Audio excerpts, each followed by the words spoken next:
ओम तत्सत। ओम श्री परमात्मने नमः। ओम श्री गुरुवे नमः। प्राणियों के श्रांत हुए मन रूपी मृग के विश्राम के लिए समाधि रूपी कल्पद्रुम की उपयोगिता का वर्णन श्री राम जी ने कहा। मुनिवर, अब आप समाधि रूप वृक्ष के स्वरूप का, जो विवेकी पुरुषों के जीवन उपयोगी फलों से सुशोभित, लताओं से परिवेष्टित, पुष्पों से सुरभित और मन रूपी मृग को विश्राम देने वाला है, क्रमशः वर्णन कीजिए। श्री वशिष्ठ जी बोले, रघुनंदन, मैं उस समाधि रूपी वृक्ष का वर्णन कर रहा हूँ, सुनो। वह विवेकी पुरुष रूपी वन में उत्पन्न हुआ है और ऊपर को बढ़ता ही जा रहा है। पत्रों, पुष्पों और फलों से लदा हुआ वह वृक्ष ज्ञानी जनों को सर्वथा जीवन प्रदान करने वाला है। विद्वानों का कहना है कि दुख के कारण अथवा स्वयं ही जिस किसी भी प्रकार से इस संसार रूपी वन से उत्पन्न हुआ जो परम वैराग्य है, वही उस समाधि रूपी वृक्ष का बीज है और चित्त उस बीज के उगने के लिए उत्तम क्षेत्र,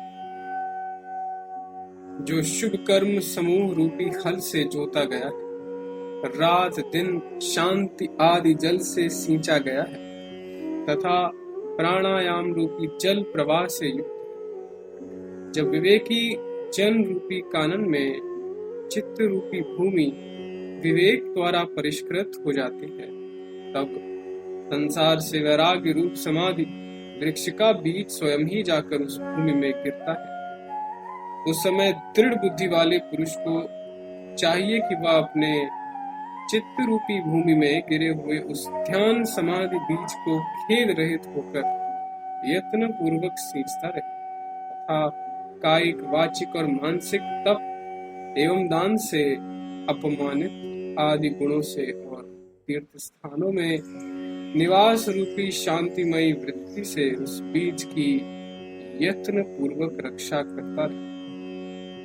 इस प्रकार सिंचन आदि के पश्चात जब उस बीज में अंकुर निकल आए, तब उसकी रक्षा के लिए रखवाली करने में अत्यंत निपुण संतोष नामक पुरुष को उसकी प्रिय पत्नी मुदिता के साथ रक्षक रूप में नियुक्त कर देना चाहिए। तत्पश्चात उस अंकुर का विनाश कर डालने के लिए टूट पड़ने वाले पूर्व वासनाओं में स्थित आशा रूपी विहगों, पुत्र कलत्र आदि के अनुराग रूपी पक्षियों और काम गर्व आदि गिद्धों को उस रक्षक के द्वारा भगा देना चाहिए। फिर उस अंकुर के खेत से अत्यंत कोमल सत्कर्म रूपी झाड़ुओं से रजोगुण को तथा अचिंत्य ब्रह्म रूपी आलोक प्रदान करने वाले ज्ञान रूपी सूर्य की धूप से तमोगुण रूपी अज्ञान अंधकार को साफ कर देना चाहिए।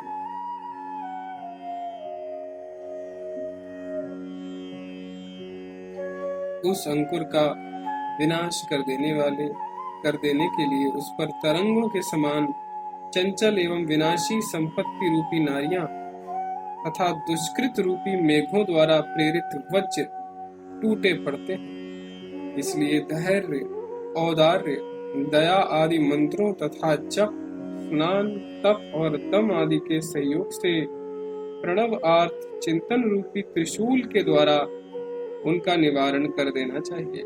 इस प्रकार जब उस ध्यान बीज की भली भांति रक्षा की जाती है, तब उससे विवेक नामक नवीन अंकुर उत्पन्न होता है, जो जन्म से ही उन्नतिशील और सौंदर्यशाली होता है। राघव, तदनंतर उस अंकुर से अपने आप दो पत्ते निकलते, जिनमें एक है शास्त्र चिंतन और दूसरा है सत्पुरुषों का संग। आगे चलकर जब यह संतोष रूपी त्वचा से वेष्टित और वैराग्य रूपी रस से अनुरंजित होता है, तब यह तना दृढ़ मूलता एवं सम उन्नति को धारण करता। इस प्रकार शास्त्र चिंतन रूपी वर्षा के जल से आप्लावित होकर जब इसका हृदय वैराग्य रूपी रस से परिपुष्ट हो जाता है, अब यह अपनी आयु के थोड़े ही समय में परम उत्कृष्ट उन्नति को प्राप्त हो जाता है। धीरे धीरे शास्त्रार्थ चिंतन, सत्पुरुष समागम और वैराग्य रूपी रस से जब वह अत्यंत हष्ट पुष्ट हो जाता है, तब राग द्वेष रूपी बंधनों द्वारा क्षुब्ध किए जाने पर वह जरा सा भी कंपित नहीं होता। तदनंतर विज्ञान से अलंकृत आकार वाले उस वृक्ष से आत्मरस से सुशोभित तथा दूर देश तक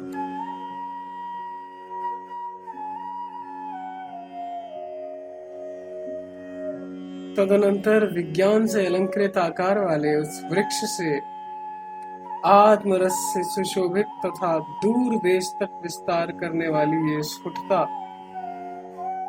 सत्यता, सत्ता, धीरता, निर्विकल्पता, समता, शांतता, मैत्री, करुणा, कीर्ति और आर्ता आदि लताएं उत्पन्न होती हैं। यूं गुण रूपी पत्तों तथा यश रूपी पुष्पों से लदी हुई इन लताओं से समृद्ध हुआ वह ध्यान समाधि वृक्ष सन्यासी के लिए कल्प वृक्ष का काम करता। रामभद्र इस प्रकार जब वह उत्तम ज्ञान रूपी वृक्ष लता पल्लव और पुष्पों से विभूषित हो जाता है, यश रूपी पुष्प गुच्छों से उसकी अद्भुत छटा दिखने लगती है, उसमें गुण रूपी पल्लव लहलहाने लगते हैं और उसकी आकृति प्रज्ञा रूपी मंजरियों से सुशोभित हो जाती है, तब वैराग्य रस को टपकाने वाला वह वृक्ष दिन पर दिन आगामी ज्ञान का प्रदाता होता है। उस समय वह वर्षाकालीन मेघ की तरह सारी दिशाओं को शीतल कर देता है और संपूर्ण सांसारिक ताप को ऐसे ही शांत कर देता है जैसे दिन में प्रकट हुए सूर्य के ताप को रात में चंद्रमा शांत कर देता है। जैसे मेघों की घटा छाया पैदा कर देती है, वैसे ही वह वृक्ष उपशम रूपी छाया का विस्तार करता है। वह उपशम चित्त को ऐसा सुदृढ़ बनाता है जैसे पूर्वी हवा बादल को घना कर देती है। वह परमात्म ज्ञान के मूल बंध को वैसे ही अपने आप सुदृढ़ कर लेता है जैसे कुल पर्वत अपने मूल को,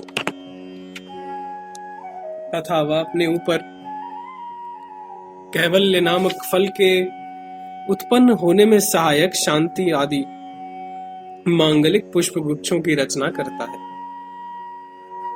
पुरुष के हृदय कानन में जब प्रतिदिन छाया वितान से संयुक्त विवेक रूपी कल्प वृक्ष वृद्धिंगत होता रहता है, तब भूतल के त्रिविध तापों का हरण करने वाली बुद्धि रूपी लता उल्लसित हो उठती है और उससे मनोहर शीतलता प्रकट होती है। उसी छाया में मन रूपी मृग, जो अनेक जन्मों में भटकने वाला प्राचीन बटोही है और मार्ग में नाना वादियों के कोलाहल से व्यग्र हो गया है, संसार आठवीं में भटकते भटकते थक कर यहाँ विश्राम पाकर सुख की सांस लेता है। राघवेंद्र सत्ता मात्र ही जिसका आत्मा है, ऐसे पुरुष रूपी चमड़े का अपहरण करने के लिए काम आदि 6 शत्रु उसके पीछे पड़े और वह नाना प्रकार के आसार शरीर आदि रूप कंटीली झाड़ियों में अपने को छिपाता फिरता है, जिससे उसका मुख छिन्न भिन्न हो गया है। वासना रूपी वायु से प्रेरित होकर संसार आठवीं में भटकता हुआ यह मनोमृग अहिंता रूपी मृग मरीचिका की ओर सर्वदा दौड़ते रहने से अंतःकरण की तृष्णा रूपी विष के दाह से अत्यंत व्याकुल हो गया है। बड़े बड़े भोगों में यह आदर बुद्धि रखने वाला है। इसी कारण दूर देश में उत्पन्न हुए हरे हरे तृण रूपी विषय भोगों के लिए दौड़ते रहने से इसका शरीर जर्जर हो गया है और पुत्र पौत्र के पालन की व्यग्रता से संतप्त होकर यह अनर्थ रूपी गड्ढे में जा गिरा। संपत्ति रूपी लता में फंसकर जब यह लड़खड़ा कर गिर पड़ता है, उस समय प्राप्त हुए संकटों से इसका शरीर घायल हो जाता है, और जब यह ताप शांति के लिए तृष्णा रूपी सुहावनी सरिता के निकट जाता है, तब हर्ष शोक आदि तरंगों से आहत होकर दूर जा पड़ता है। फिर वह व्याधि रूपी दुष्ट व्याधों के भय से भाग छूटने में ही लग जाता है। उस समय उसे दैव प्रारब्ध की कुछ भी संभावना नहीं रहती, जिससे वह मानो व्याध आ पहुंचा है, इस प्रकार के भय से अपने आकार को संकुचित कर लेता है। राजकुमार, यह मनोमृग ज्ञानेंद्रियों के आस्वाद के विषयभूत स्थानों से उत्पन्न दुख रूपी बाणों से भयभीत, काम क्रोध आदि शत्रुओं के आक्रमण से व्यग्र और पत्थर के प्रहार के सदृश दुख अनुभव के संस्कारों से युक्त है। स्वर्ग नरक रूपी ऊंचे नीचे स्थानों में बारंबार चढ़ने और गिरने से यह अत्यंत व्याकुल हो गया है। काम क्रोध आदि विकार रूपी पत्थरों की निरंतर चोट लगने से इसका शरीर चूर चूर हो गया। कृष्णा रूपी सुंदर लता कुंजों में प्रवेश करते करते इसकी देह छत विक्षत हो गई है।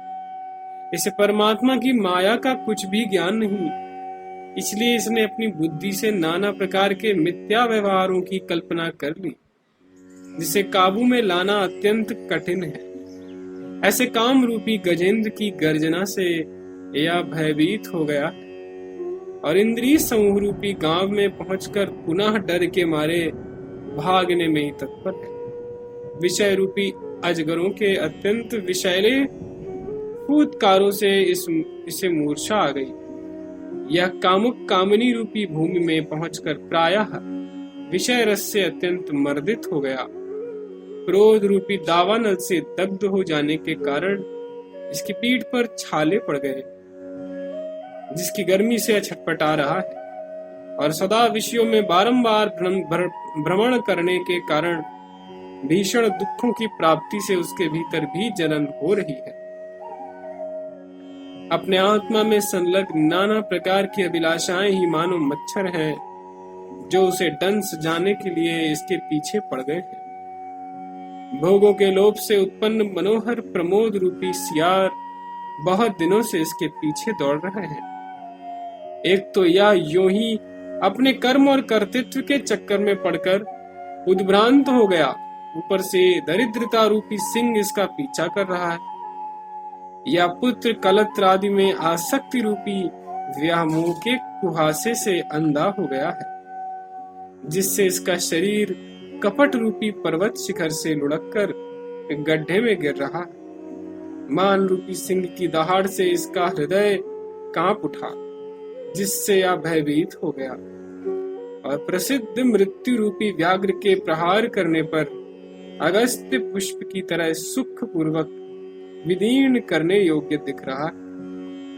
निर्जन वन में कर्व रूपी अजगर इसे शीघ्र ही निगल जाने के लिए ताक लगाए बैठा है। अनेक विध कामनाओं की सिद्धि के लिए यह जहां तहां अपने यवांकुर तुल्य दांतों को छिपाता फिर रहा, अर्थात दीनता प्रकट कर रहा। युवा अवस्था रूपी प्रियतमा पत्नी ने क्षण भर मित्र सा आलिंगन करके इसका परित्याग कर दिया, तथा झंझावात सदृश कुपित हुई इंद्रियों ने इसे नरक आदि दुर्गम स्थानों में ले जाकर डाल दिया।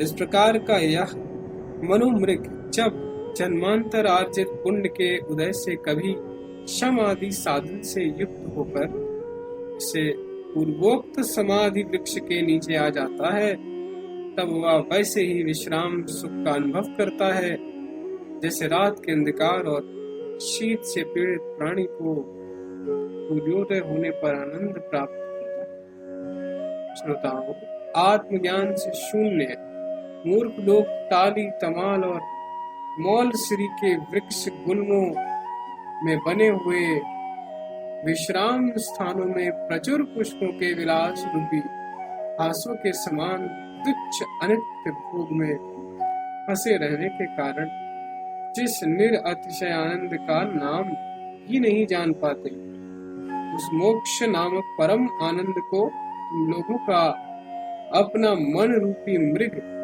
इस समाधि वृक्ष के नीचे आने से प्राप्त कर सकता है। ओम तत्सत, ओम तत्सत, ओम तत्सत।